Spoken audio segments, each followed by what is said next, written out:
You create group assignments nearly the same way you create assignments for students to complete individually. Let's take a look. On the New Assignment page, select the Settings icon to open the Assignment Settings panel. Provide a due date and select settings you want to apply to the group assignment. If you allow class conversations for a group assignment, students can choose between a conversation with the class as a whole or among only their group members. Next, select Assign to Groups. On the Groups page, select how you want to divide your students among groups. You can also reuse course group sets or content level groups you created for a previous assessment or discussion. If you select Custom, you can create as many groups as you want with any number of students in each group. Select the students you want to add to your first group.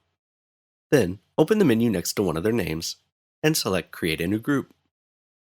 Edit the group name and add a group description if you want. Repeat this process for your remaining students.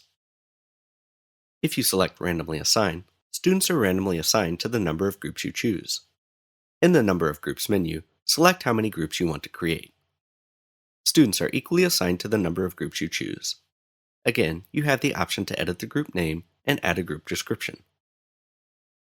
And finally, you can ask students to self-enroll in groups. When using self-enrollment, you have the option to add an enrollment start and end date and set the maximum number of members per group.